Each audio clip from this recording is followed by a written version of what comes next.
didn't. Man, I Okay, disagree. I disagree. Well, yeah. Hey, How did I we mean, take this the is lead? America. I You can don't. disagree, I just really don't understand what we James is did worse than. we did Aaron, I not will score. say, Yo, We did not Thank you, score. John. we were Thank you, up by John. 6 in the third quarter Thank you, when he put John. that dumbass lineup in. That was a stupid lineup. Okay, Hold well the on. lineup. Again, even with the The dumb lineup. you're up The 3 points. lineup. Well, I will- okay. Now this is the thing about the lineup. Now, did he know that your lineup that the lineup that he put in was not going to score?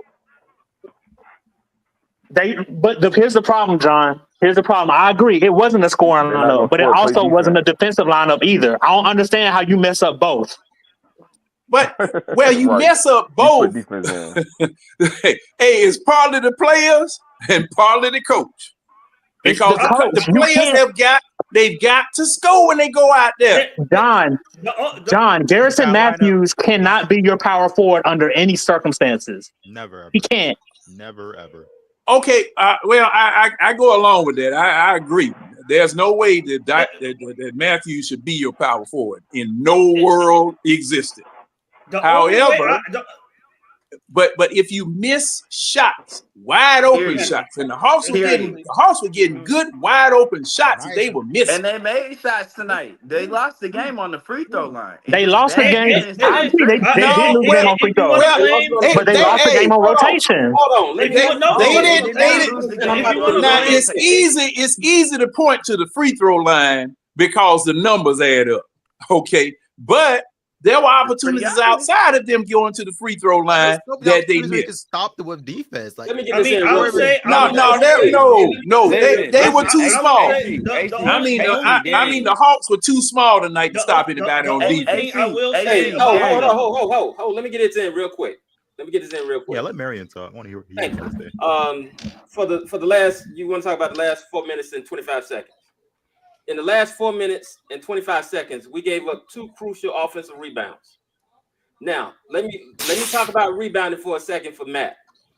The reason why we keep saying that Okongwu is not a good rebounder is because he doesn't do rebounding techniques.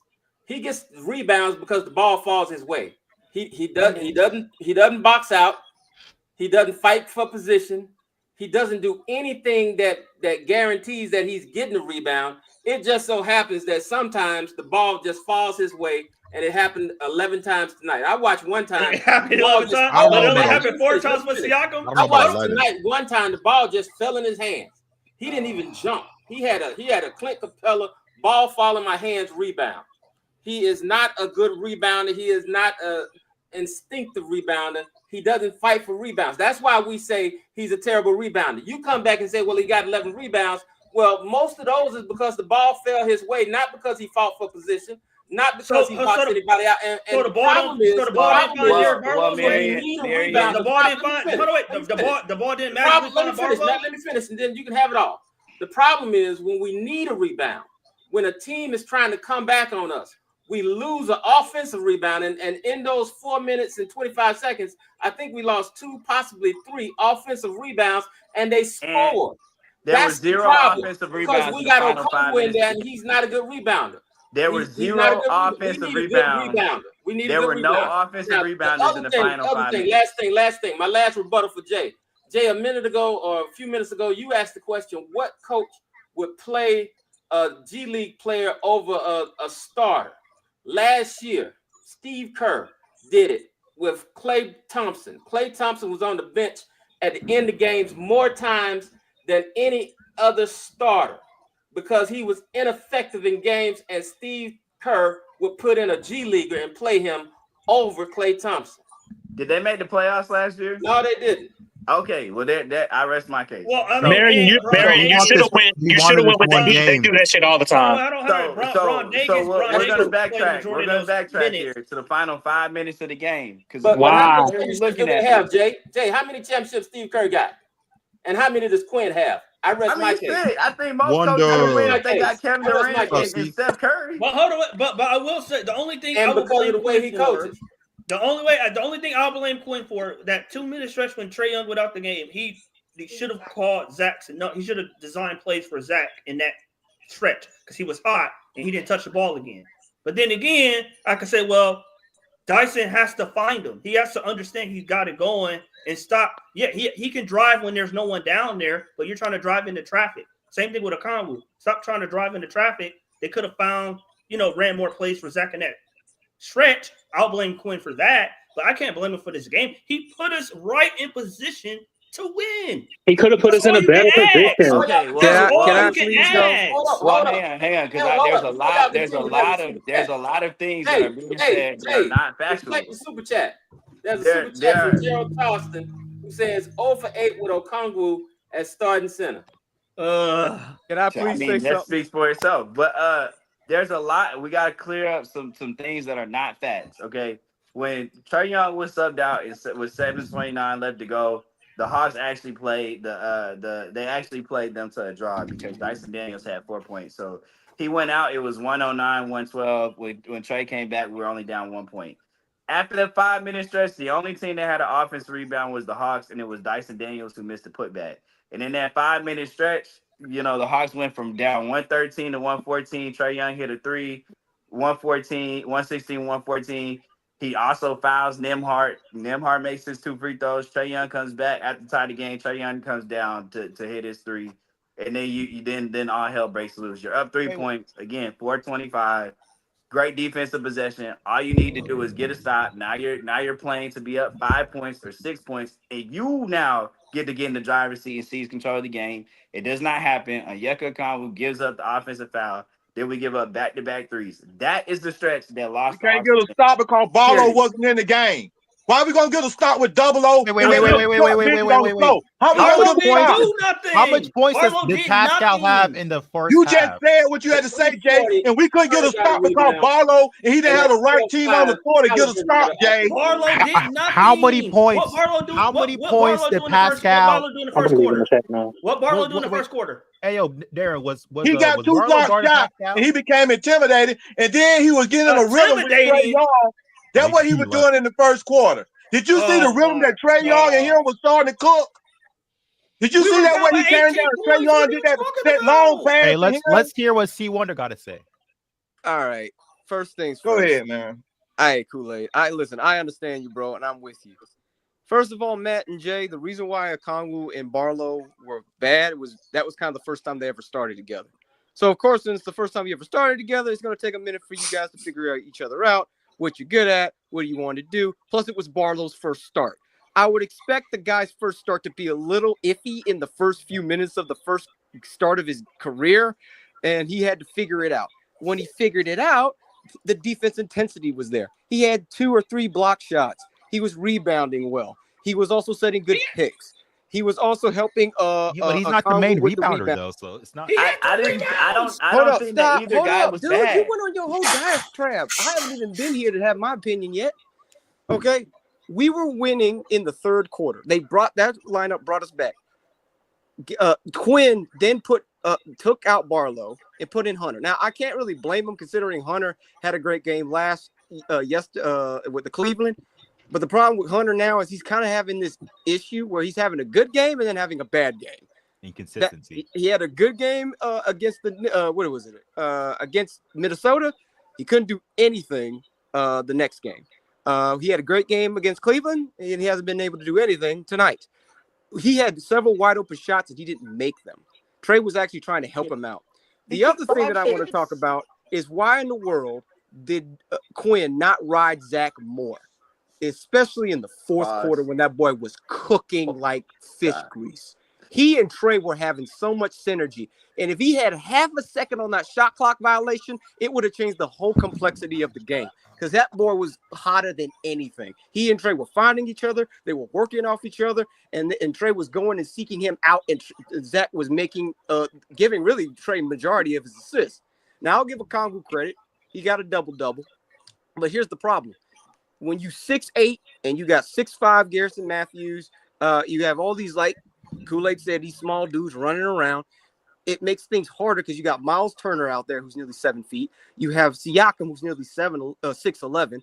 You have Obi Toppin who's nearly 6'10". You got all these tall Indiana guys, and yes, they don't rebound well, but they still have length. And so you only have a 6'8" guy, a 6'4" guy, and then Keaton Wallace and all these small dudes around there. What do you think's going to happen in the paint? We're going to get bullied, and we got bullied. they kept driving on us. They stopped shooting threes. They just started driving on us, putting it in the paint, hitting elbows in our faces, putting shoulders in their thing, and there was nothing that we could do because we were too dang small. The paint. You Oh didn't my lose God. the In the paint game by because 6 you were points. too small. Yes, we lost points in the paint by 6. We had a lead and we lost it because we could not. Couldn't stop them. Hold Do on, y'all I just want to point understand out. that they get paid to Can I play ask a question? basketball too? Oh Lord. Can I ask a Do y'all question? understand that the other team gets paid to play basketball? Can I ask a question? Go ahead, It's not like how is that gonna? I've been back because I just got home not too The long. other team paid to play basketball. No, they get paid to play basketball I got too. some questions. What? Wait a minute. What kind of retort is that? I certainly hope they getting paid to play basketball. John, the point is they're also professionals. That means that they are just I certainly hope so. Oh, Foot, I'm gonna let Foot go. I don't get it. I don't get that. Go ahead, Foot. Go ahead, Foot. Also played the Man, come on. I don't know. Like, on the way home and all that, I've been sitting here listening to y'all, right? Y'all made my goddamn hair hurt. Foot, we've been making your head hurt for the past 3 weeks. Hold on, Jay. I like some of this things you were saying. I see what you're getting to, but they ain't getting it yet. Man. Let me tell y'all something. Why the fuck are y'all arguing about some damn GD players? First of all, that's what I'm saying. Are you serious, Foot? You just said let them play, Foot. You said that the GD can play. What happened with that, Foot? Listen to what I'm saying. All right. Let them play, but why y'all arguing about them? About the rotations and all this other shit? Because we want to still play. if they're helping us win, why not play them? What's going on? You were playing well, Foot. Who understands who here understand actual rotation? Me. I do. Well, Foot. Now, Foot. Understand rotation. Now you asking that, Foot, and you know you finna tear everybody down. I don't like to shoot nobody down, but I said tear, not shoot. Yeah, whatever you want. What's happening? You gonna claw somebody up here in a minute. You gonna claw them up. No, again, I'm listening to y'all talk, right? Shit just all over the place. I ain't shooting down nobody's ideas or whatever. But damn, do y'all not see what's happening? Do y'all not understand what's happening? We don't care what's happening. I want to win. Foot, let me ask you this. Oh, Kool-Aid. Foot, can I ask you a question? Man, y'all almost made me use the F word, man. I'm so pissed. Can I ask you a question? Mess this up. Can y'all let Foot finish, please? Go ahead, man. I see the chat that Foot said let them play, but they can't argue. See, y'all don't get it. Y'all don't get it. That's that is a kind of talking out the both sides. No, it's not. No, it's not. Because the fact he played 10 minutes, 15 minutes, he played. Because what y'all tend to do, y'all are high. I noticed this. I've been sitting back and watching. Every time after every game, it's a different perspective from every game. The shit changes like you change underwear, right? Y'all can't make up with y'all mind of what side y'all on, or what y'all want. It depends. This person hot, did he hot? Play him more. This person trash. Oh, he trash. I sit there and watch and see what everybody be saying a lot, right? But I've been consistent. I agree with that. I agree with that. Well, wait a minute. Now, what are the sides? Hey, Foot, what are the sides? What are the sides? I agree, Foot. Like they say, play Vic, then don't play him when he play bad. Play Garrison, then don't play him. Play him. Then don't play him. Why are you out there? Don't you have to play certain players more when they're, Let me tell you something game to about game, a coach. you know, A coach. Like you said, Dre Hunter ain't hitting, so get his ass out the game, or whoever ain't hitting. That ain't how it works. That ain't how it works. A guy having a bad game, he keep playing. If I got a guy shooting the ball that I know is a shooter, he having a bad game, you don't break his confidence. You don't, stop shooting because you ain't make it. No. Bogdanovich. No, and he didn't even have a bad game, but he only took 5 shots. You do not tell Bogey to stop shooting because he's a slump. Right? That's why we were down 20 in those games. Why we trading him? Just like you don't. That's why we were down 20 points in those couple of games. Let him finish. What's going on? So Bogey been in a slump since he's been here. Man, relax, right? Yeah, Antonio, I know they're on the 8 game losing streak. We're getting ready to try to trade some folks, so you ain't got everybody. And one thing, Clint Capella is sorely missed, isn't he? Yeah, that's why I thought. Really? So everybody who's been clowning, He sorely missed. The dirty work that he brings that people keep talking about he trash, it's missed. We ain't won since he got taken out starting lineup. That's a coincidence. Keep saying that's a fact. I mean, it's not a coincidence. That's all because they won't replace him with the right center. You got a 6'11" player that should be playing behind Koulay, and you ain't playing him. I'm glad you said he that. should be the backup How tall is center. Charles Barkley? How tall is Charles Barkley? Oh Lord. Barkley, that ain't got nothing to do with it. Barkley is a whole different type of player, man. Don't even throw Barkley in with any of this trash that's on this court. You know doing well, Double ain't no Charles Barkley. So put no Double in the same words as Charles Barkley. Double any of these chumps. Clint Capella, don't put him on there with Charles Barkley either. The point I'm trying to make, and I've been telling y'all for the longest, rebounding is effort. Defense is effort. All this is effort. Y'all keep talking about we need a 7 foot this. Can he play though? I don't care how tall he is if he can't play. The one I got, yeah. You see what I'm saying? You just saw Barlow put in some play in 10 minutes. And go look at the beginning of that game, how Trey Young and Barlow was getting that pick and roll. Go look at it. They were just starting to get chemistry together, and your boy pulled them out. Hold on. I hope I answered the chat. I agree with you, man. I agree with you. How you gonna argue? Talking about let the guys play there and argue rotation. I'm arguing the rotation because y'all blaming shit on the rotation. That's what it wasn't a rotation. Because let me tell you something. Why we lose tonight, Foot? Go ahead and tell them why. I didn't watch the game. I was cold. I told you it's the players. I'm just saying. Those 5 midget players that he put in the game, John. Go look at the 5 midget players when we lost that 6-point lead. That's when we lost the game. Those 5 midget players, and your coach did not come back and end the game with the starting 5. I'm gonna ask you something. Why did he start? Hey, let me ask you something, Foot. If you had a starting 5, would you not end the game with your starting 5? Sometimes I don't. I go with the flow of the game. It would be you just said go flow of the game. It would be dependent on their production. Five was winning. If your starting 5 was winning, you would not end the game with your starting 5. Again, it depends on what I'm trying to do. It would depend on their production. What and the reason why I say that, I have seen Pop. Let me answer this. I mean, so you talk about production. It's a lot of little nuances going on. It's called defending, it's matchups. Who I got is a big out there that gonna do this. Maybe I put somebody that ain't gonna give me no points, but play from that defense and get your rebounds. Right. So you have to be analytical in how you think and how you play the game. So what is production? Putting points on the board? Yep. That's what a lot of people bit of everything. Right? Production is defense, rebounds, scoring. That is production. Hitting your free throws. That is production. Yep. Let me tell you something. The game is about matchups. What the Hawks are doing right now, I keep telling you. There you go. You just said matchups, Foot. We had 5 little boys against Giants. That was a mismatch. Don't let me talk Kool-Aid. Kool-Aid, can you let him finish? Before they even watch the game. Foot didn't watch the game. Hey, well, you remember when DeMar said, "Oh, Kool-Aid, you didn't watch the game. Why you up here talking and making points?" I'm talking. I'm not talking about the game. I'm talking about the overall thing. The overall picture. I told y'all I didn't watch the game because your overall picture is not right. But I'm telling you that now, man. The way you they trying to silence you because they don't want to hear it. They don't want to hear it. Listen, nobody trying.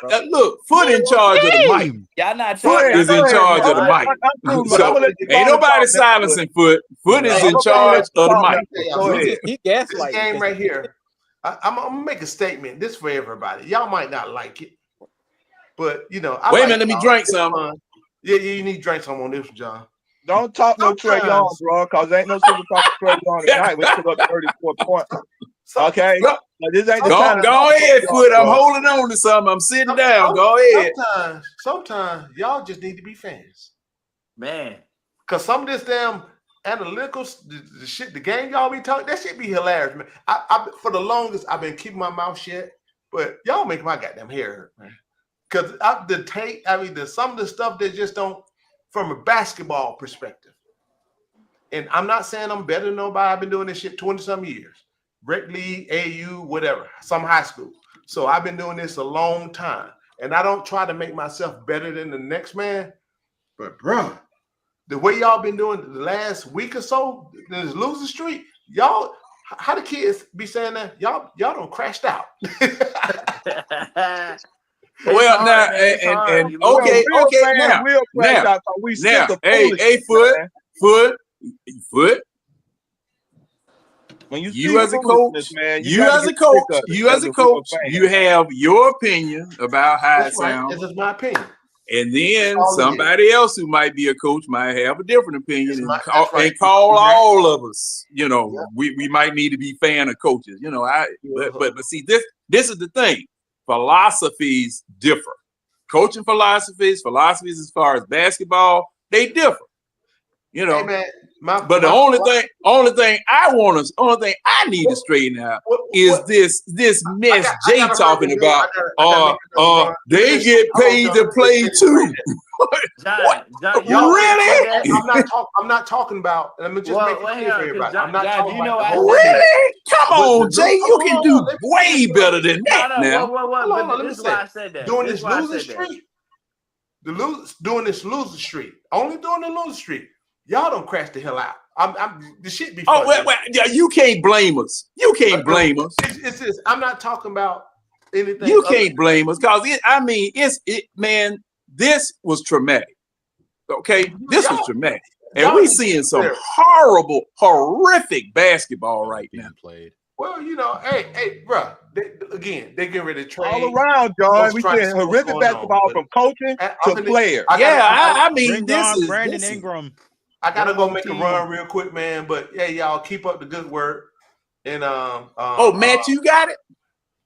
Who got it? Demon's still in the background. He's still in the background. Okay. All right, Demon's still in the background. But yeah, I just want to come over here real quick because I've been listening to y'all because I know I got to run. Jamal, hey, you know what? It's shit funny too. Everybody say I like losing, but haven't I told y'all? Didn't I tell y'all before the year started what's going to happen? Did I not? I'm back. Did I not? Yeah. So I told y'all the only one that was Foot, they keep dangling. I keep telling you, they keep dangling that thing just like that State Farm, man. All right, you almost got it. Devon was totally facts about we were JJ or Trey from losing. You know why? Because all the other stuff around those two guys is basically useless. That's fine, Kool-Aid. Well, I did say that y'all got more junk on the team than pull apart. Not useless. Zach's not useless. Before I leave, hold on for a second. So I'm just gonna say this because John was saying what kind of statement was the other team gets played. The reason why I said that is because everybody that I've been trying to tell y'all, look, we lost this game not because of rotations. We lost this game just because of execution. They just executed better than us. Is acting like the other team is not also professionals that are trying to execute and do their job too. I'm going to cut y'all, Jay. Can I? I'm glad you said that. What people don't realize, what I always say, if we play smart, we what? We'll win. We play dumb, we what? We'll lose. Again, that's got everything to do with how you execute the game. What's up, and to me, that's what we lose. Players play dumb, we lose. That's how we lose. Coach dog, we lose. Players play dumb, we lose. Garrison Matthews on Obi Toppin. Hey, if y'all still on, I gotta make a run real quick. Was on Obi Toppin in transition, you're just trying to get. You're just trying to find an offensive player. Y'all gotta go make a run. So if y'all still on, I'll be back on. All right. Oh, okay. Hey, don't play this in the car. Stop crashing out. Don't play this in the car. Garrison Matthews was not on Obi Toppin in the half court. Don't play this in the car because they were running in transition. You just got to pick a body. Hey, guess what? The one look at all these. I love all y'all, man. Get my dumb ass. Hey, man, I ain't going nowhere. Who's that in the background, Steve? Oh, yeah. Holla at y'all. I'm just saying, man. It was lost with execution and free throws, man. I agree. Just okay, now this is okay. I see C Wonder with his finger and Larry, and I'll be quiet. I get what Foot is saying, but this is my thing. Is like he said, and even the chat said it. Like you can't say that we need to let the young guys get burned and when the young guys are producing, then take them out and say, well, it's about rotation. It's politics. And this is the thing about Quinn. This is all about politics. I love Hunter. It's politics from the front office down. Like I said last week, it don't make it politics going on. And it don't make it right, that, but because so I I love get Hunter. Played great, but he's been inconsistent. And if you're inconsistent and you can't do nothing, Barlow was the guy that helped us bring that lead. No, he was doing great. It should be rephrased. Play the young guys that's going to be here. Or the guys that show production. Like this is my thing. And Larry Barlow is not going to. I'm sorry. Barlow's not going to be here. Hold on, hang on, Matt, hang on. Like Larry be talking about. This is the reason why I hate this type of coaching about contracts and guys who make the most money and all this other stuff. I'm riding the hot hand until the hot hand can't go no more. Whether that's Zach, whether that's Dyson, whether that's Trey, whether that's Barlow. I want to win. We are on a now 8th game losing streak. We should have been able to win this game if Quinn would have stayed with the guys that were hot. It's not that hard. It is that hard. It is that hard. Who said Barlow? Bro, it's that hard, C1. Y'all are making my head hurt. Y'all are really making my head hurt. And you guys are talking about ride the hot hand. Dominique Barlow played. I never said he played bad. He in the time he played for him being a two-way player, he did very well in the time you want to play a two-way player. Okay, but he was not. He was not for him to from like just thinking through basketball for him to be in the closing lineup in that game over Hunter. He would have had to been like twice as good as what he was. Because again, y'all saying Hunter played bad, but Hunter only had 5 shots. So down the stretch, if I as a coach inside of 5 minutes, I need someone that if Trey's double team and I need somebody that can make a shot or can take somebody off the dribble, it doesn't make sense for me to have Don Barlow in the game. Is it not Hunter's fault? Hold on, is it not Hunter's fault that he had 5 shots? Isn't that his fault? That's what I was going to ask. That's my question. Let's say a better player on the That's my question. Is it? Because he's the second option on the team, Jay. How many times I have told y'all guys, athletically and by talent, that these G League guys is better than the guys that have contracts. I gotta agree with Kool-Aid on that. These guys play harder. Roddy, and I'm gonna tell you, it's politics that Dumb Low is starting. It is politics. Strictly politics. Hold on, real quick. Let's go. I want to get to Jay's point. Jay, it's Hunter's fault that he only took 5 shots. Hunter's the second leading scorer on this team. Hunter can shoot the ball whenever he wants to, and you know it. To shoot the ball, bro. Like, how many times did you actually see Hunter today with the ball in his hands in his normal spots to take somebody off the dribble? I don't care. I don't care. Yo, if you're the second leading scorer on the team, go get the ball. I see Trey do it all the time. Was he as aggressive? Jay, let me ask you this. Was he as aggressive as he was in Cleveland just a game ago? No, he was not. Okay, then I can tell y'all that today. No, he was not. The reason why he was not aggressive because the game plan was to attack Tyrese Halliburton. And the guy that they tried to keep putting Halliburton on was Dyson Daniels. That's who was going at him. Like to actually cover to cover. You telling me that Drake can't take Naismith or Benedict Mathurin off the dribble? Exactly. But that's what I'm they're both excellent defenders. They're both excellent defenders. Mathurin. First of all, they took Mathurin out of the game down the stretch. That's number one. He got number a two, minute restriction. That's why. He should have been taking. He should have been taking. Nembhard gonna make all NBA defense. He's an excellent defender. How the hell can you say Nembhard's an excellent defender, but you can't give that shit to Dyson? What kind of sense does that make? I said Dyson was a good defender. Rose up over Naismith and shot a 3 with him in his face. You want to talk about he an all NBA? Naismith is an excellent defender. I'm just letting you know. Which, by the way, what does that have to do? What does that have to do with Dre shooting 5 shots? Which is his fault. Telling you, like if you are a coach, if you're trying to win the game down the stretch, right?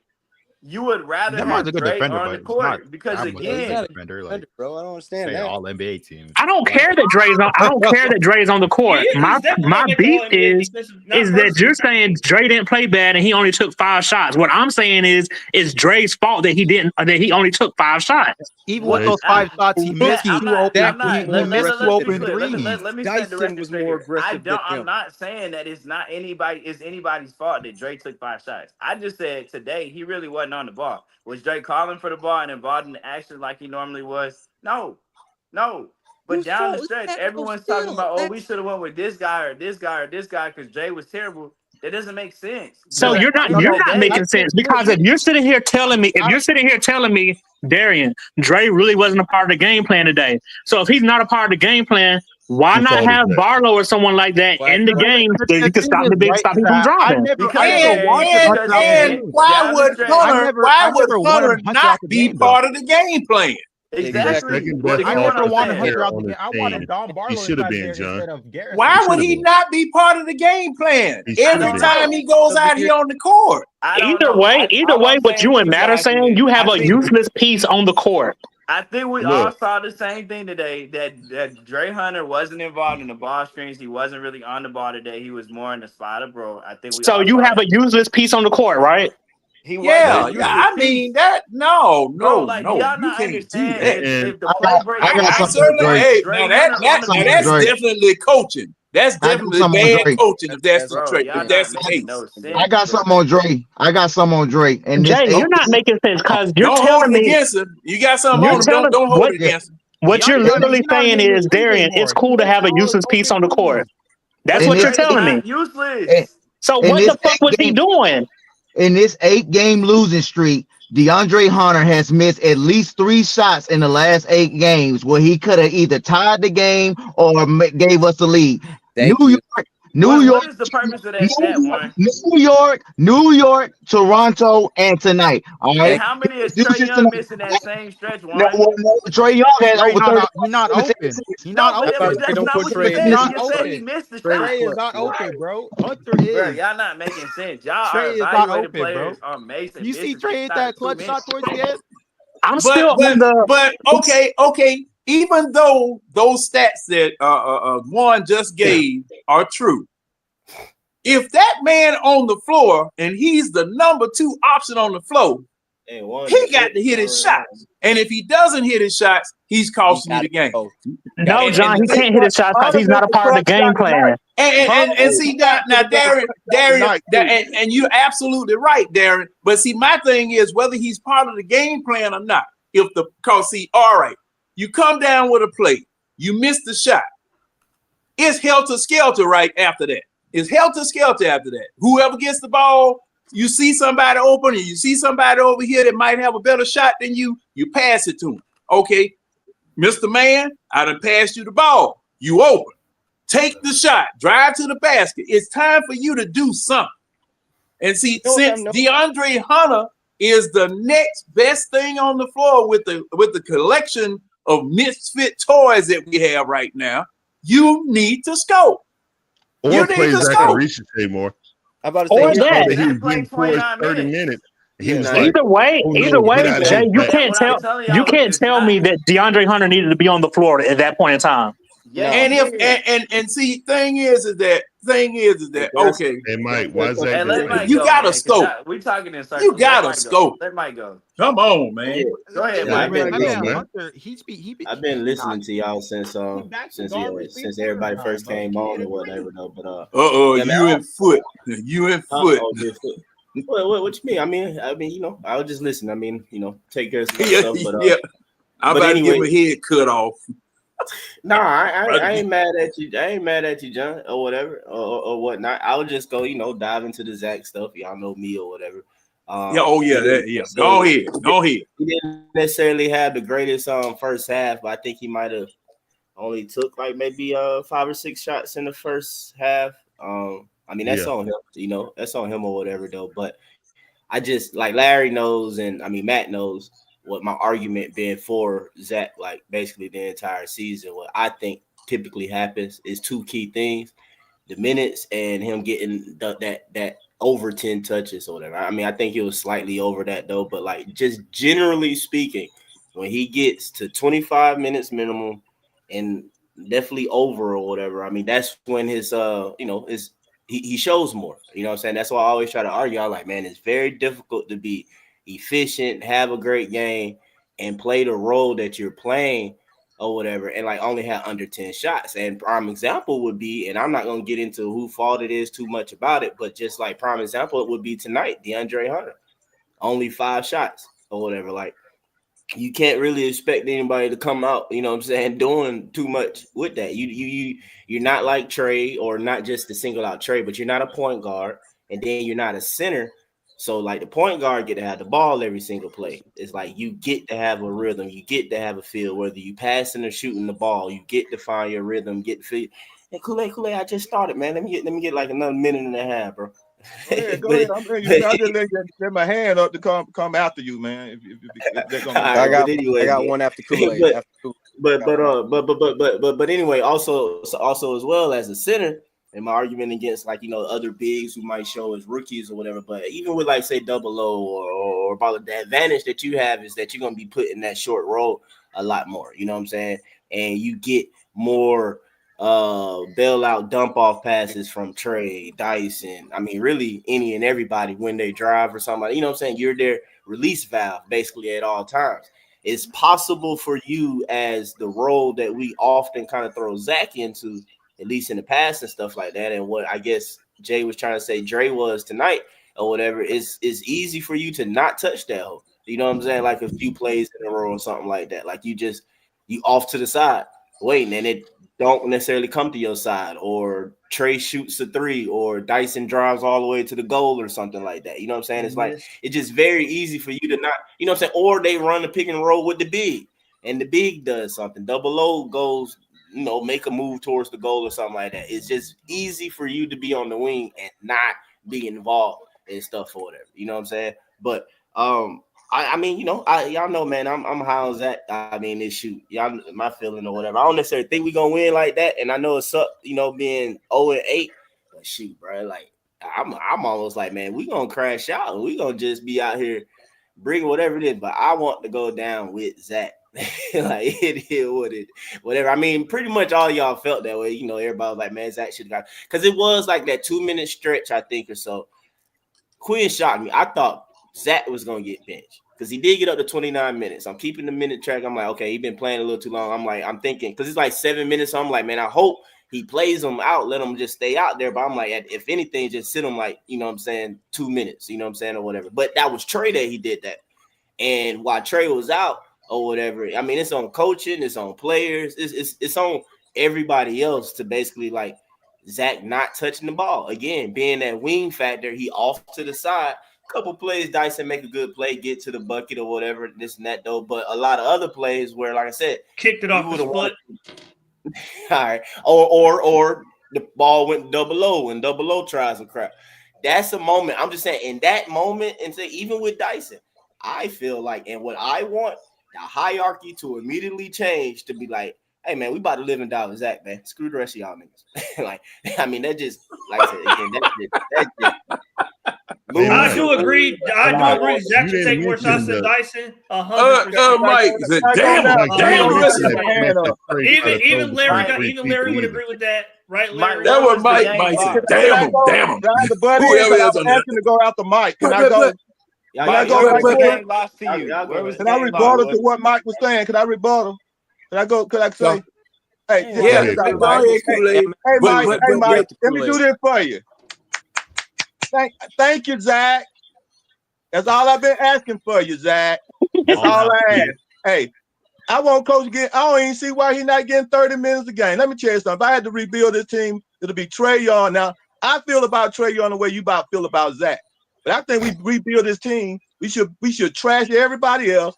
Rebuild this team around Trey Young, Zach, Dyson James, and JJ. Trash everybody else. For real. And then go get me some names. I'm talking about some real basketball names and put around. And let me do the rebuttal on what you were saying with Hunter. If you go back and look at this game, Coach was bringing Hunter in with the other 5. He was not really on the court with Trey Young until the fourth quarter. Hunter had a 5 by itself when Trey Young went off the floor. And Hunter did not try to take over that game. He was on there with Big Cratchy, Garrison Matthews, Keaton, Nance, and who else was on there with him? Keaton Wallace. And Wallace. And was not and trying you to know, take over. you know, your boy did not even try to play and try to score. No, That was his 5. He should have took over that 5. He should have been the number one option on that 5. I wasn't defending him, man. You know, it's times where I Zach can understand, be but more I'm just letting you know. I understand what you're saying. You're trying to say that Trey Young and he's not getting the shot because Trey Young might be a little bit ball dominant on him not getting the shot. I wasn't trying to blame Trey Young. That's why I tried to correct but I myself. always be trying to slip some of that stuff out when y'all be talking sometimes.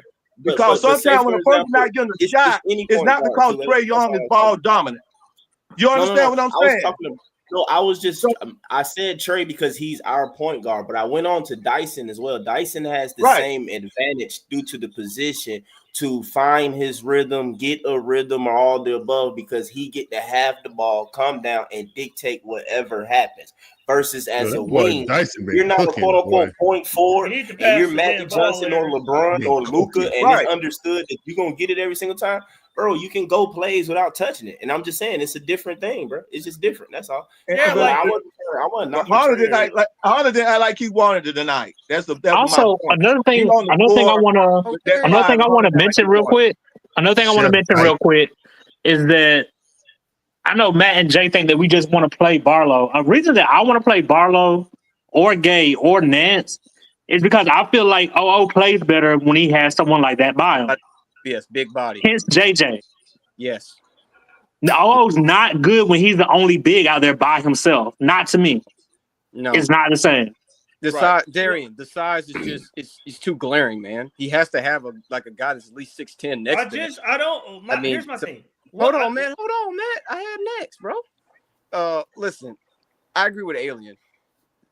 The more I see Zach, I've already loved Zach going into the draft more so than Sar, because of the fact that he looks like a basketball player. He just knows what he's doing, and he proved it. And this is when I knew in this game that this kid's gonna be a star. He was hotter than fish grease. He had a screenplay with a Kongu. He had a wide open shot. He pump faked that thing, had both of the defenders close out, and he gave a beautiful teardrop pass to Okongwu with a wide open lane. He didn't force the shot. He deferred. Even though he was hotter than anything, he deferred and made the right basketball play. To me, that lets me know at 19 years old, you have a great basketball IQ, and you ain't just trying to hunt your shot. You just trying to hunt for a win. And that's the thing that we talk about with Trey a lot, is that don't hunt for a shot, just hunt for the win. Hunt for the right play. Hunt for the right screen, the right play. Now, Trey's done better. Like, the dude nearly had another 20 assist game today. Yeah. And also, by the way, let me close with this. Did anybody see what Nine Smith did when he hit those free throws at the end of the game?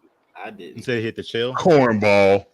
Cornball did this. Larry, I said, I you really wish cornball. somebody somewhere would have I said, put corn in the chat. It was. I mean, I don't even see how you can do it when someone had 34 and 17. What? What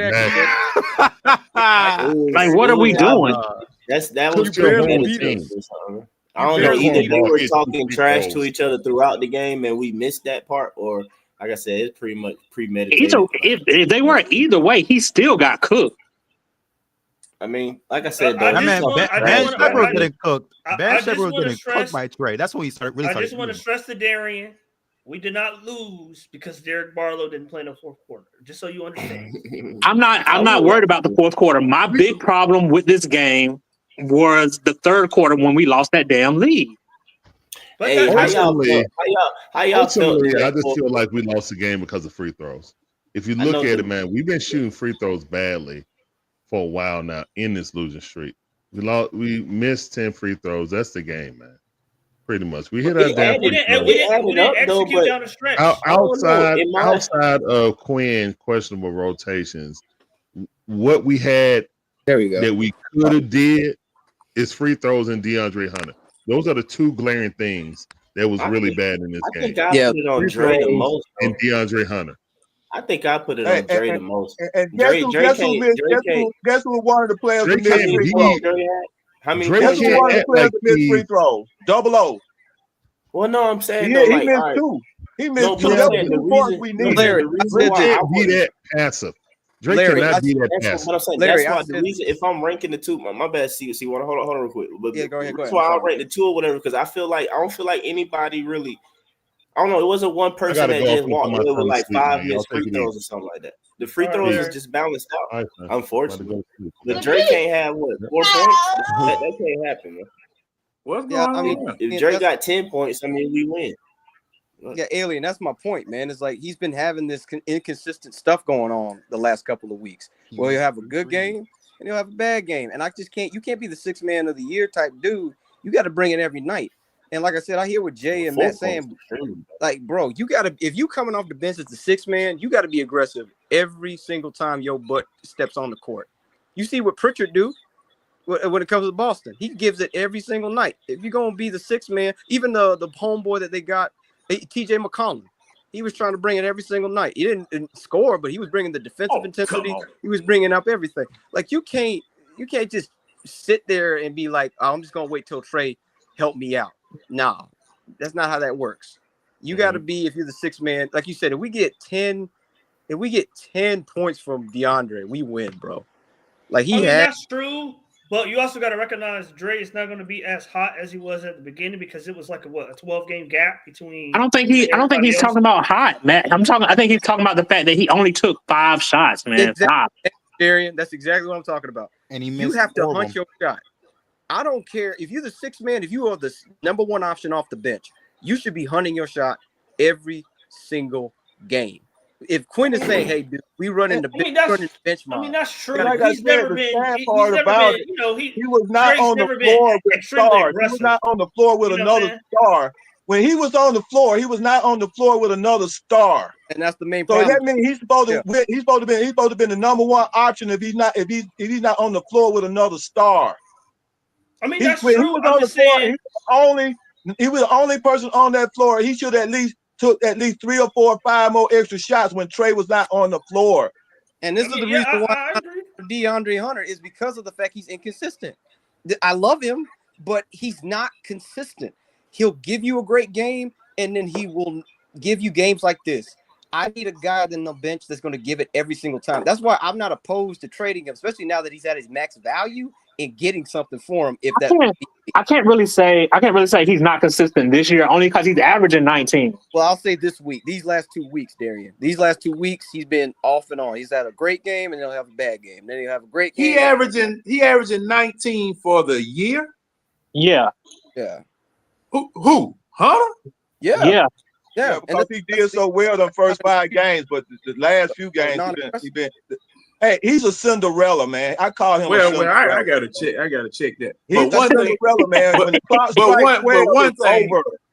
But one thing He's a that I Cinderella wanted to point out. 12. One thing I wanted to point out. Give him about 20 more games. He won't be around 19. That's what I'm thinking. But I mean, y'all know we played over 45 games, right? There's something I want to talk about. Hey, John, let me say this. Trey Young, they have peaked Trey Young because he's going in there too deep, and I ain't pausing. He's going too far under the basket. And curling and trying to curl in and make a spectacular pass back out. And they're catching them in the air all the time. They catching them in the air all the time. And they, because it was twice tonight. He didn't have a shot. By the time that they chewed him up and spit him back out when he came out on the other side, he didn't have a shot. He didn't have a pass. So he just dropped the ball. Now he's gonna have to start. He's gonna have to start making a decision way earlier than down because they just setting him up. They just waiting on him. What happened was that, let me tell you, John, what happened was that a player didn't make the rotation to get where he could make that pass on the back end. A large percent of the time he do that, somebody's supposed to slide with him and they didn't slide with him. So he went to the other side. The person who's supposed to been there was not there. Yeah. And see, it wasn't just tonight. It's not just the night. That's what I'm saying. A lot of his players, when you ain't got the It's timing, not just the night. He doesn't the have timing is Jalen off. Johnson as like A lot of safety time, net. those guys is not in the place where they supposed to be in that timing. But see, Kool-Aid, they had it locked up where he had no line of sight to throw to anybody. Yeah, no one. Well, you got to think, John. Jalen For me, you got to think like Trey's been running with Clint for how long in this pick and roll? For years. For a while. And see, thing is with Clint, and now with he's got to adjust because it's different. Yeah, but I mean, with either one of them, you got to go up here. You can't curl around through the paint and try to throw a pass at eye level or below. Then on top of that, these jokers, all right, I saw tonight Hunter and Double O down there. These jokers directly under the basket, they passing it to each other chest level and below. You, man, look, you begging to get your doggone arm chopped off, trying to doggone lay the ball up, trying to grab the ball and all of that traffic. See, all of this passing in traffic, that's where a lot of these turnovers come from. Because, something else I wanted to make sure that I brought up tonight.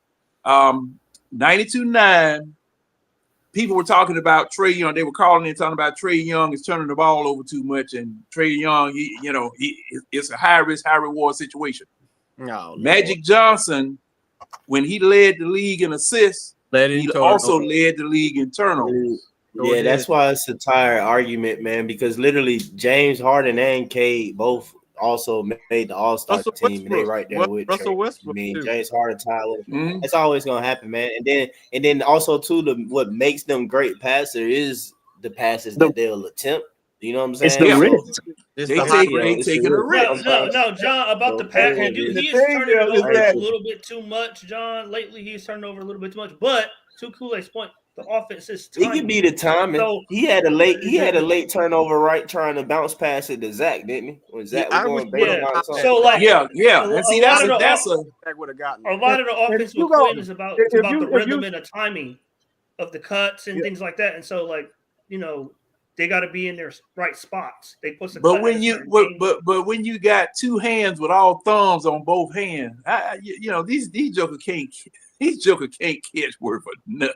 But that's what I'm saying. It was a beautiful pass, man. It was a beautiful pass. And if he had grabbed it, it would have been fine. But it's about the timing, John. It's about the timing. Hey, real quick, how many more games do we have until the trade deadline? If y'all get a chance to look at the highlights, go look at the rhythm that Trey Young, before they took Barlow out. Go look at the pick and roll with Trey Young and Barlow, and then go look at that long pass that Trey Young made up the court to Barlow on the back end of it. Go look at that. Go look at the highlight. Trey Young and Barlow was starting to get some chemistry. See, that's the thing. Because sometimes, let me tell you, you remember that last game when Double O didn't go, and Trey Young looked at him sort of funny when Trey Young shot that pass and Double O didn't make that move. Yes. And it went out of bounds. Yeah. He was looking at, he was like, man, you supposed to gwent, man. So there's a lot of times those guys are supposed to be in certain places. Now come on, and I get ready to shoot out. You're supposed to be here. You're supposed to be there. Or you're supposed to be ready.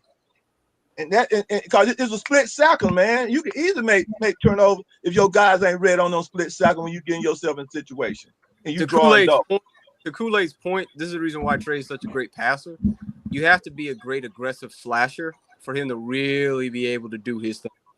Like the reason why Dyson was doing his thing, Zach was doing his thing, Chicago to a certain extent was doing his thing. They were aggressive. They were cutting. They were hitting the spots. To like Matt's point, it's all about timing with Trey. He knows he only has a sliver, like half a second to get that pass off. You got to be right there on the dot every second. The other thing I also want to mention here is there was a certain individual here that told me that Dyson Daniels is not a two-way player. And before we get into that, though, let me just say this about the turnovers in Trey Young. We have underestimated the power of the pick. The power of the pick is something that Trey needs in order to get separation from defenders. Tonight, he scored 34 points without one set pick and roll play. He did. Look at Barlow. Hey, go look at the Barlow pick and roll. Okay, yeah, Barlow did set two picks for him, but Barlow only played 13 minutes. Dyson talking about said, is do the you fact that think when Dyson OO is set on the more floor, on-ball picks, OO Mary? is on the floor. When Big O is on the floor, he is not setting good picks. You heard me, Mary? What'd To you your say? point that Trey scored tonight, like Trey had over 30, right? Yeah. Yeah, all right, cool. So to your point, I agree. I personally been, questioning Trey like ball handling, whoop whoop, and in defense of Nate's system on everything like that. I was like, Trey needs that. That's why you set the screen so much and Matt rubbing his face. But yeah, Nate, that's the reason for it. But I just said, do you think, or I thought I noticed, do you think that Dyson was setting more screens tonight, like on the ball or whatever for him? I don't know if maybe that's something that Quinn did notice himself or whatever, trying to help him out with it. I felt like more people outside of like the center, like One I thing that saw. I I'm gonna noticed, tell you who I saw. I I'm noticed gonna some tell off all. ball Go play. ahead. I noticed some off ball play from Trey. I saw noticed right. Trey in a couple of plays he went back door.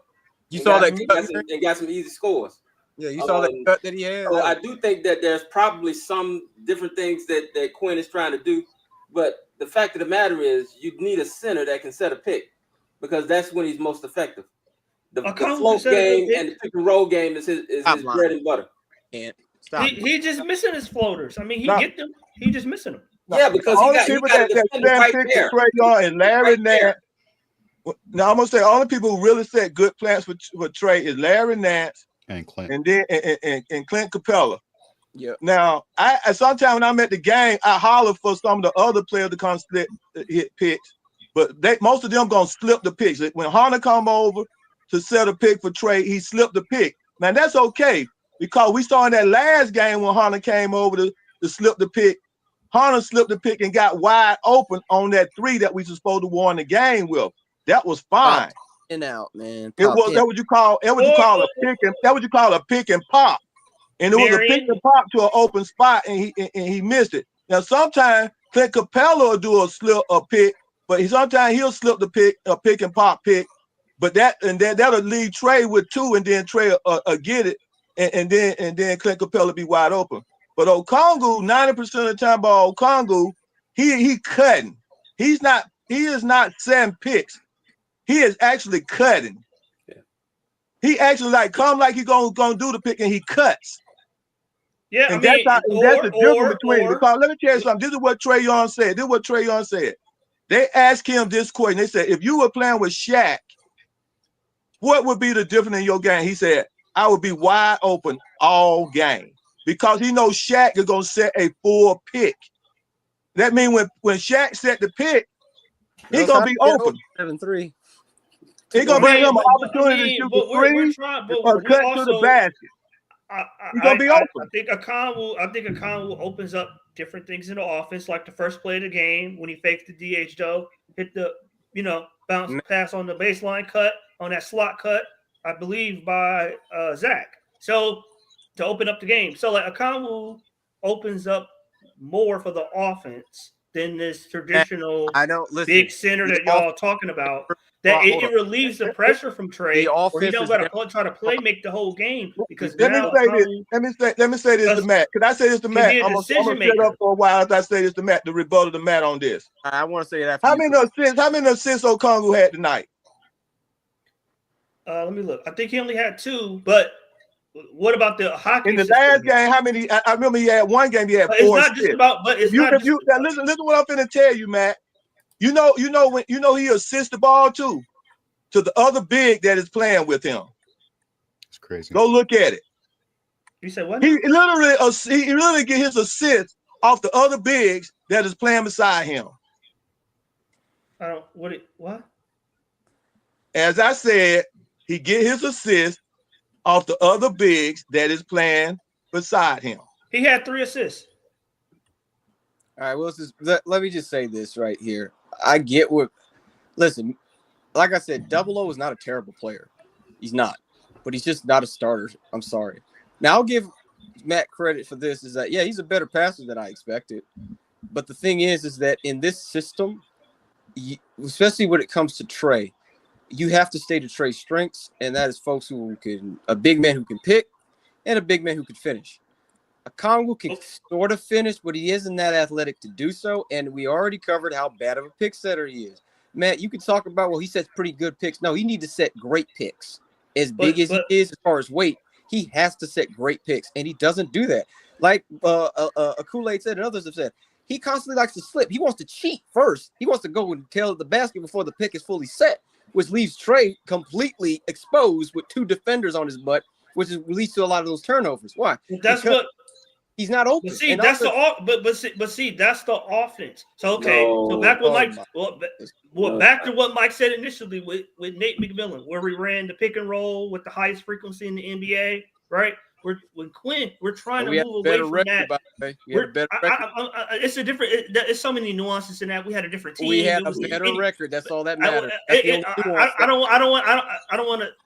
Then we'll go down a rabbit hole with that. I'm not a Nate McMillan fan, but the facts of we'll the get facts. down. I'm just saying, we organizationally, we wanted to get more sophisticated with our offense, more multiple, where we're running multiple sets, multiple plays per possession, where it's not so predictable, particularly after the Miami series. So that's part of what Quinn's system is that we're moving more 5 out, where we're running more multiple sets per play. There's multiple guys who can handle DHO, pass, cut, slip cut. I have a problem with that. So I'm saying, the traditional big that you're talking about doesn't really fit Quinn's system. That's why said he didn't fit Quinn's system. Why did Rudy Gobert do so well in that system? Since he's not he's the traditional big. Rudy don't shoot no threes. Well, what do you mean he did so well? Offensively, he didn't. He had Donovan Mitchell. He had Mike Conley. He had Royce O'Neal. He had Bojan Bogdanovic. What are you talking about? They were the number 1 seed in the No. I'm talking about Rudy Gobert specifically offensively. He wasn't a talented offensive player at all. Yeah, but they still were a good offense. What are you talking about? Because they were, but it wasn't because you of want Rudy everybody Gobert. to score. Hold up. You want everybody to score. That's the problem. You want to have everybody score. I'm telling you what the system is. The system is that everybody scores. Yeah, and Rudy was not a scoring big man, and yet they were the number 1 seed in the East. He was a traditional. Marion, am I lying here? Marion, no, you're not lying. Rudy ate off the pick and roll. Exactly. That was the way. I get that, but so why can't he do that again with Trey when he has a way better? They had Cat out there too now. The best best pick and roll point guard since Chris Paul. He's the best. I understand Trey is. I understand Trey is a savant in the pick and roll. I get that, but we're trying to advance beyond just Trey Young's decision making off of the pick and roll. You can advance it. Don't get rid of it. That's still should be the we core. still need those offense in the pudding, man. Offense. You check this out. The stuff is in the pudding, man. The stuff is in the pudding, guys. Double O has started. Since Double O has started, we are 0-8, man. We have lost several games. Let me tell you something. The game I was at, we lost that game with Double O losing an offensive rebound, a defensive rebound on a free throw. A defensive, he reached over the top of Okongwu, and took the ball, and we lost that game just because Double O could not get a defensive rebound on a free throw. And they got the ball back, and then from then on, they got the chance to shoot again, and they took the lead. If he would have got that rebound, we would have won that game. I'll never forget the game. Starting has nothing to do. So it's in certain situations, man, where we lose the game. It's the ebb and flow of the game. You got to understand, there are always ebb and flow of the game. Everybody, let me tell you something. Like you said, like somebody said. Jay said that everybody get paid. Everybody is a pro, right? Everybody get paid. Everybody, let me tell you something. You cannot say tonight that Indiana played a perfect game. No. Okay? No. They played enough to lose too. In actuality, the only reason they didn't lose because one coach made certain decisions how he's going to put his players in and out, and the other coach made a decision on who he's going to play and not going to play. And we end up losing based on that that situation because it's like everybody on a chess game, everybody start out with the same pieces. Only one player can win. It depends on how they move their pieces. That's why I feel because I believe in I look at chess. I look at sports like a chess. And you got players that have certain abilities and certain things that they can do And it's up to the coach to know those ability and have those players in the game. And with Okongwu, you got to know how to use that piece in the right time, in the right place. And with Okongwu, he is too small. In certain games, if you're going to be playing a small team and they don't have a big center, then he might be okay. But I tell you what, I got to go. I'm gonna go see them play. Wednesday is my game. They're gonna be playing Wemby. Oh God! Dang, bro! I just think we had Kool-Aid. I'm saying Kool-Aid for the rest of the season. Wemby gonna have 50, 20, and 10 blocks. Kool-Aid. For the rest of the season, we're going to be at an impasse with Okongwu. Okay, Okongwu is the starting center for the rest of the year. I hear you. Whether we like it or don't like it, it's what it's going to be. I hear you, Matt. But it don't make sense. It don't act, Matt, let me ask you a question, Matt. Do you want to win? Do you want the Atlanta Hawks to win? Yeah, I want them to win. Okay, then how can you say you would start Okongwu against Wemby? Because how would you say you could start Okongwu against another 7-foot player? They got ready. When you got 6'11" guys and 6'10" guys on your team. Wemby gonna kill him. Huh? Let me tell you something. You know what? We don't have any 6'11". We don't have any 6'11" centers. Let me say this. Boston Celtics got 5 All-Stars on their players. 5 All-Stars. Guess who gets the chance to play? Connect. You know why he plays? He's 7 foot. That's why he plays. When they rotate their centers in, hold on. You talking about Cornet? He don't normally play, and he played more than he should play on an all-star team. He's a good bench player too. Do you ever see? Let me ask this question: do you ever see Boston put Hartford in the center spot? Yeah, they do all the time. Yeah, no, he don't. They do all the time. When they play small. No, Kool-Aid. He playing a power forward. Hartford 90% of the time with Porzingis. When you got Porzingis on the floor, Hartford on the floor together, Hartford is playing power forward. He is not that. We don't have a 7-foot center. And that's we have a 6'11" guy on the team. We have 3 guys. We have 3 guys that is taller than Okongwu. 3. That don't mean they're center. That don't mean they're centers. But they taller. That doesn't mean that they're center. We have Kool-Aid. Can I come in here? Kool-Aid, can I come in here, please? Go ahead, man. He ain't gonna understand. He just love Okongwu, man. Listen, man, I understand you love Okongwu, but let me just tell you something from personal experience. Hold on, let me just tell you from personal experience. I love John Collins. Okay, I was a big John Collins fan. I loved him. I wish we could have kept him, and really, we kind of need him even now. But I understood when I saw Jalen Johnson that Jalen Johnson was better than John Collins. It wasn't even close. So as much as I understood that, hey, we needed to get rid of him, and as much as I hated it, I understood it and I accepted it. Okay? Why? Because John Collins himself, as good as he is limited. He doesn't bring the same skill sets that complement Trey the way Jalen does. Because Jalen can do what JC can and better. Way better. Okay, so what's your equivalent with this situation?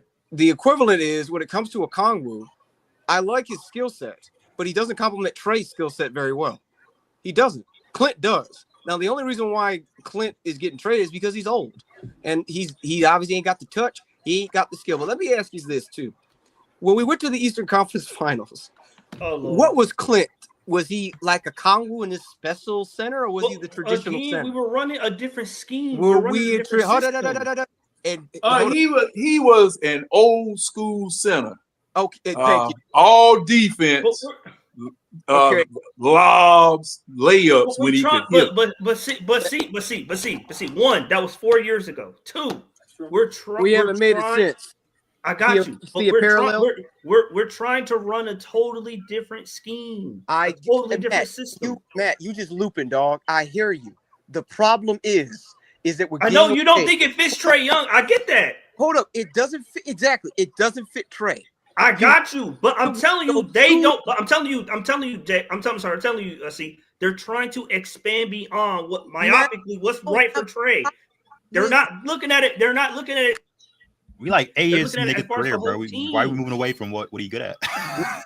That's not Because it's not just because with Nate we got too bogged down. We got too Trey heliocentric. We're trying to expand beyond just what makes Trey comfortable, what makes Trey good. We're about the team. Matt, let me finish. What the I'm not saying that we shouldn't put more wrinkles. Like, listen, I respect Quinn. Like I told you, I wasn't a Nate McMillan fan. I wanted him later. I wanted him fired. Okay. And I was glad Quinn came because he knew an offense better. However, you can still place your philosophy and still keep some of the good stuff that was in. You know what happened? Hold on, let me tell you something. You know what happened to Nate and how we got to that Eastern Conference Finals? He wasn't running his system. He was running Lloyd's system. That's right. He was running Lloyd's system. That's how we got to the Eastern Conference Finals. What happened? Went away when he no, hang on, John. Hang on. Hey, how was he running Lloyd's? Because see, this is something because somebody said that earlier, but basketball is a lot simpler than football when you start talking about systems being run by previous coaches or whatever. I'll make it simple, John. I'll make it simple. So Lloyd Pierce had a good system. He just was the bad communicator of that system. Exactly. Okay. So Lloyd Pierce's system was the pick and roll, but there was multiple actions that went along simultaneous of the pick and roll. So it's the pick and roll. There was back cuts. There was flare screens. There was a lot of movement in addition to the pick and roll. It wasn't just slowly a spread out pick and roll set. Something else. Check this out. Check this out, guys. Where in that system, where would John send his picks? At the top of the key. And when he set the pick at the top of the key, what that left Trey Young on? A wide open shot. Where was Clint Capella setting his pick? Mid-side inside the key, right? On the pure pick and roll, where he's either set a lob up or drop pass. And so you had two players that were doing two different types of picks that was setting setting up for wide open shots. Now, this is the other thing I just tell y'all when I talk about pieces. When you go look at that 2021 team, we had one of the best veteran bench in basketball. We had Lemon Pepper Lou was a 6-man, a pure 6-man. And then we had your boy who had came over who protected Trey Young. He had Solomon Jones. Solomon Hill. Check it out. Solomon Hill. Solomon Hill had just came over from the Miami Heat playing in the finals. He had just came, and then we had Tony Snell, another point guard that was behind Trey that was really, really good. And then we had Tyler, and then we had Tony Snell. Tony Snell was one of the veterans who was known as a sniper throughout the league before he even came to the Hawks. Then we had Gallinari. I mean, so when you talk about, and we started out talking about that team, right? Because what I'm trying to tell you, the pieces that we had is totally different than the pieces that we have now. Exactly. So when you talk about a system, you have to have the players that can accomplish. It can accomplish that system. And what we have, you know what, Gallinari, you know what made that system work so well? One person name, Gallinari. Sure did. I agree. Because Trey Young always had someone to defer to. When he picked and rolled and he got trapped, he could defer to Gallinari, and Gallinari could make a play. And if he got trapped again, and him and Lemon Pepper Lou was on the floor together, he can defer to Lemon Pepper Lou, and Lemon Pepper Lou can take over the game and create his own shot. That's why it worked. Because the pieces were different. The pieces we have now, do not even match any of those guys that was in that 2021 team. But again, we're trying to change our play style from. But we're not going to change it when we We're trying to change the play style from the 2021 season. And Double O got to go to make it happen. John, did that answer your question, John? Yeah, that cleared that up. But and see, Wanda, I need to ask you a question. Yes, sir. Now, how is JJ better than John Collins? Because he's just as athletic, if not a little bit more athletic than JC. He passes. With that, C. Wanda. JC doesn't really pass. Jalen can pass, He also has a better post game than John, or at least on par with John, as well as he can. Ooh, JJ? Yeah, Post game? The same game. He be posting. Does he? Oh, wait a minute. When the last time JJ posted somebody up down low? He doesn't post. JJ don't post people. Yes, he does. He posts. I'll say he doesn't post as often. I'll say it this way: he doesn't post as often as JC, but I've seen him post up, do the post fade. I've seen him go in, especially when he has a small body, which is the one thing that got on my nerves with John Collins. John Collins would get his butt moved by the smallest people in the game, as big as he was. It was insane to me, and Larry could testify to this if he's still here. But it was. No, I don't think. Let me say this to John about this when you on that question, John. Now, I'm gonna tell you. Now, you look at height, right? Same, correct? Body build, same, right? Would you say so, right? Yeah. Now, let me No. finish. Now, well, who's the bigger? Who bigger? I think JJ was a little bit bigger as far All right, as okay, mass. there you go. That give us an edge right there because he's bigger than John. Okay. No. Let me finish. He bigger than John. Okay. They shoot from the three. They were starting to shoot from the three about the same what? Almost getting to the same percentage, right? Right? Yeah. Right? I'll go along for the sake of the move along. Right? Okay. Now, this is where this separates JJ from John. Dribbling and passing. Exactly. That's the main reason. John could not dribble the ball 3 foot up the floor on a rebound. At all. Oh no, come on now. There have been plenty of times John Collins brought that ball up the floor. And he lost it. And he lost it. I don't know about that. Oh yeah, whoa. Y'all memory short. Y'all memory short. Y'all memory short. Let me tell you something, man. I'm telling you right now. John Collins used to bring the ball up the floor. Not go coast to the way JJ did. Not coast to coast, bro. Wait, JJ. No. Well, I would say, okay, the coast to coast, no, but he would bring it up from the end line to the deepest I've seen him, and then matter of fact, he has brought it all the way up the floor and poked it. Yeah, I've seen him. Now John Collins has done that. I ain't saying he never done it, but he don't do it consistently into bringing up the floor to get Trey off ball. You know what? You know the difference between if Collins would have been able to do that in the Miami Heat game, it would have took Trey off ball because he has been the number 2 option. Would have took Trey off the ball. But see wasn't that by design? If he would have had the skill of JJ, it would have completely changed that game with him bringing the ball up the floor. Oh, we would have won. Sometimes with JJ having the ability to be a point forward, where John Collins has no ability to be a point forward. Yes. JJ has the ability to be a point forward. Actually, okay. Now, that's fine. At the same time, listen to what I'm going to say now. Actually, JJ can play the 5 just like John can play the 5. If you don't say he can't, because he have.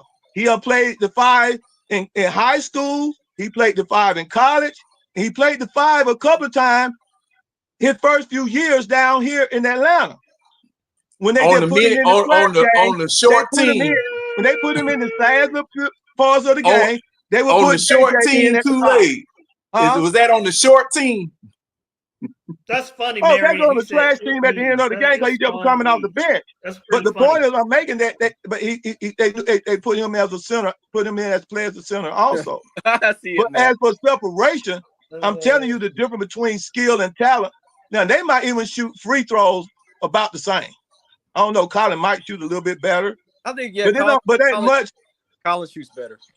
So Colin might shoot free throws a tad bit better, but other than that, they equal all the way up to the point forward. And that's where it's separated, and it makes a big difference. No, and to Carl Thomas's point, because I can't see the comments unless I go on my phone here. I see the thing was with John Collins, if he hadn't hurt his hand, and tried to come back, Ain't no telling what that boy could have done here. You know, he I really understand that, but here's my he thing. really misses future. Okay, let's put it like this.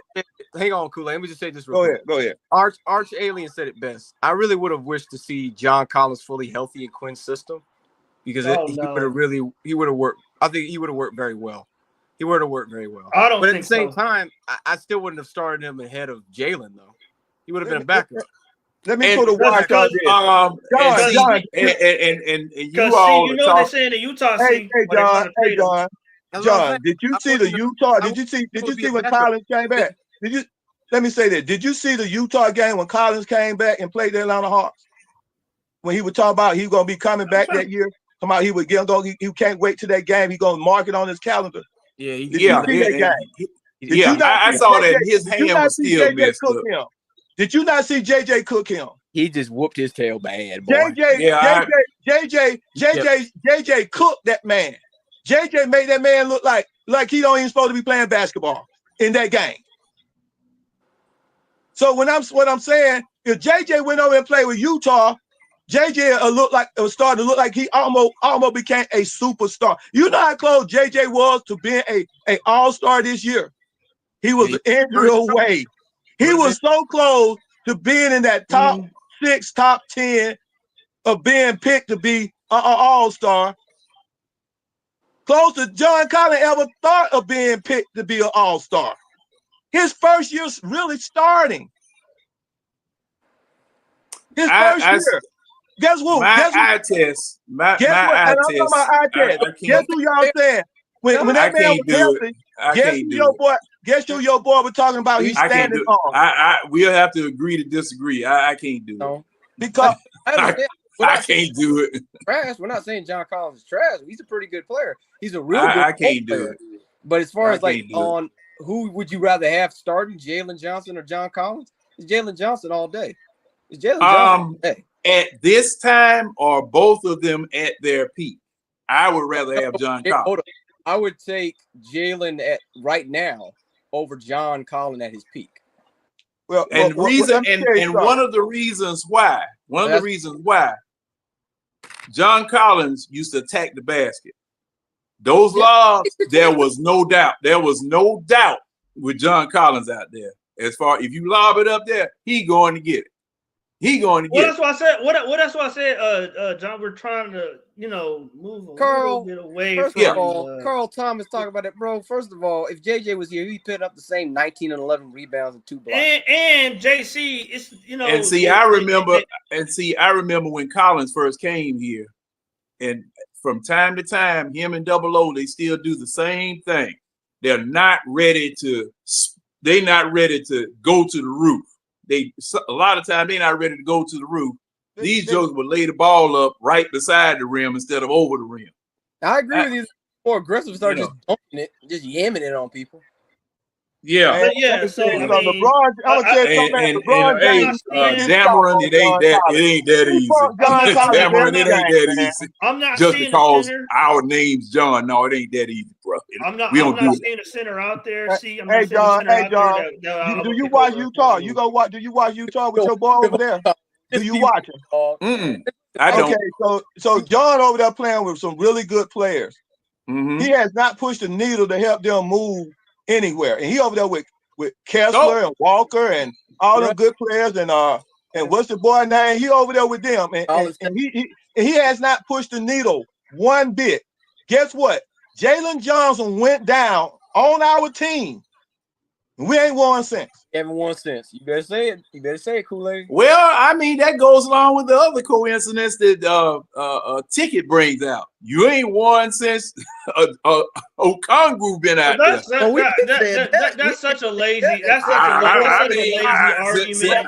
Guess who's out there with us? And we say, hey, and we still.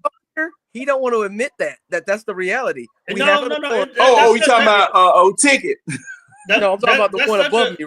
The one above. That's such a lazy argument. Unless we're going to. Well, I mean, look. Man, look, they make those may be coincidences. Those may be coincidences. Hold on. And another thing, we still losing the same way that we were losing when we had JJ in the lineup. No, we're not. No, we're Yeah, not. yes, we With are. JJ in the lineup, we doing almost Kool-Aid. we almost with JJ in the lineup, we doing Hey, Kool-Aid. See, Kool-Aid, the ball is not going in the basket. Kool-Aid, the ball ain't going in the basket. But I'm saying, Hold on, Kool-Aid. Hold on, wait. I know what you're saying, Kool-Aid, but I mean it's still the same thing. Ball ain't going in the basket. We're top 5 in defense since Okongwu's been starting in the league. We're top 5. Okay, so for all and still hasn't translated to wins. Matt, please stop with but that. I'm just saying. It don't matter if we ain't winning, bro. It ain't matter. But we're not winning because of offense. The two are not mutually exclusive. We're not winning because we're not hitting shots. That's nothing to do with the defense. We were hitting shots tonight. Okay. I'm in the minute. I'm in the minutes that Okongwu get tonight, Matt. I'm in the minutes he got tonight. Change the lineup and change the game rotation to put Barlow out and put. I gotta blame that on. I gotta blame that on coach. And see that's something else too. That's something else too. I'm in the minutes. How many minutes did Double O play tonight? I'm about to see right now. Hold on. I had it. 29. 29. Yeah. They scored 132 points. Okay. I would know that wasn't when Barlow was in the game. Where the defense? Where the defense? Hold on. You do. Whoa. No. You do know Barlow. You do know Barlow was in the game. Well, now, hey. Now you about to get in. You about to get in my argument now. You about to get in my argument now because see, look, hey, Kool-Aid. Hold up, Kool-Aid. Now you about to get in my argument now because see, 132 points is not an uncommon amount of points to be scoring. Because see, if you go back, I went back right before the game came on and took a look at the past month. You had at least 3 games every night where you had people scoring from 120 to 140 points a game. And I'm talking about on Denver, Denver scoring against them. I mean, all over the league. Huh? You talking in the past? You talking in the past? No. This season. This season. John, 130 points. That's not an uncommon number for not just for us, but for everybody in the NBA. Well, okay. Let me go to the game. Let me go to the game. That look like Let me pull up the game. Watching the game, dang. But John, to that point, our own assistant coach Mike Bray said 30 points a quarter is about standard. You know, if we give up 30 points a quarter, Matt, hold up a minute. You know, Matt. that's standard. 30 points a quarter is 120 points for the game. Matt, yeah, I mean, but you gave he said that's standard in those last. Yeah, I mean that's what I'm trying to tell. That's what I've been trying to tell people. What hurt us was the 40-point first quarter. That's what hurt us was the 40. Dude, we didn't stop them. They kept getting 30. Well, we did. It did, but we caught back up. Yes, they opened the door. They opened the door. We went through. Yeah. They opened the door. We went through. All right. Now, hey, how many games we played? 40. We passed the halfway point, right? We only had about 5 or 6 games where they scored 130 or more. We played. No. I'm saying league wide. I'm saying league wide, Kool-Aid. I'm saying league wide this year. Go look at it. I'm saying league wide. I mean, in that first half with JJ playing, look how many games that people score over 130 points on us in that first half when we made it to the Empress Cup. I would have to look and see. I have to look. But like I said, I'm not talking about just the Hawks. I'm talking about league wide. And JJ got hurt when we went over to the West. It's when those scoring started going up. Okay, I'm talking about league wide. I'm not talking about just the Hawks. Put a lot of scores on that, and that was Denver. And the reason you know why Denver put a whole lot of points on us is because they got Norkett, who is a lot bigger guy. Yeah, they got the Joker. Exactly. And Joker but put up points Kool-Aid. like every team, every Kool-Aid. I'm not saying just the Hawks. I'm talking about everybody else in the league. It's 130 points being scored So on we gave it a is not bad because into the I cup. mean, people get 130 points all the time.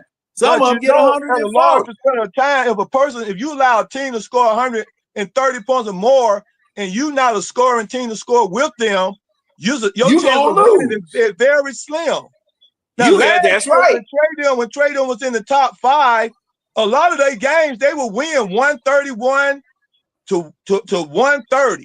They would lose a game 140 to 141. They would win games 141 to 130, and they would win in high scoring games. Kool-Aid, it's 8 games. 8 games out of the whole year. No, 8 I games. counted since Vegas. I mean, before Vegas. Before Vegas. Right. Before Vegas. From the beginning of the season till we got to Vegas, it was 8. It was 8. How many are we doing now? Let me see. And see, like I always say, since Vegas or when? Since Vegas. Since Vegas. Let's say since JJ went down.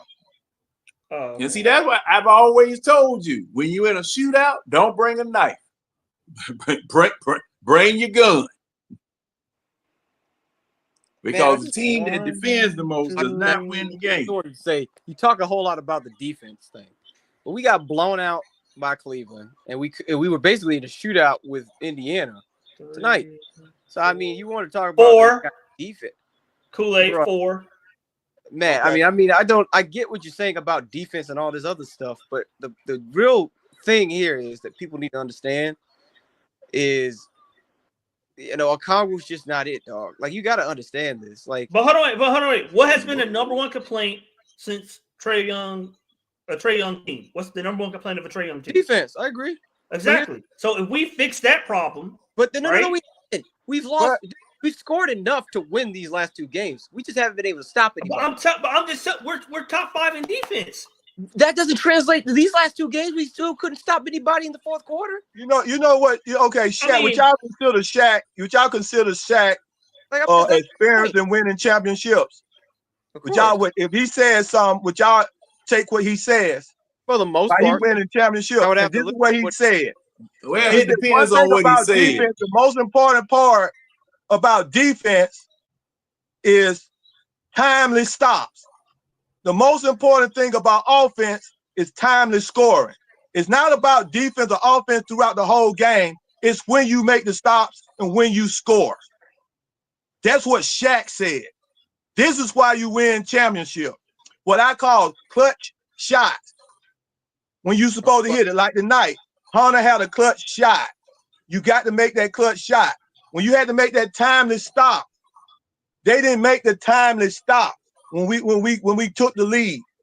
That's what's the problem. When it coming down to the clutch quarter, you're not making the timely stops. You're not making the timely shots. And we lost games because we didn't make the timely shots. We lost games because we didn't make the timely stops. And when I mean about timely shots, I mean you didn't hit your free throws and you didn't hit your wide open shot or the layup. Demon's like, because like tonight, we got outscored in the first quarter by 16. We outscored them in the second quarter by 12. The third quarter was tied, and we lost the fourth quarter by 1 point. So the defense is not the problem, particularly tonight. The problem was we couldn't score. Why is Matt so like he is so gun ho when it comes to Okongwu, even though the results is god awful? But the two are not correlated. Because when once Matt like a player, that's a wrap, bro. You're not. I'm not saying you can't. I'm not saying you can't bring. I'm not saying you can't bring another center. I want Yusuf Nurkic. Matt will come up with every excuse for why it's not working.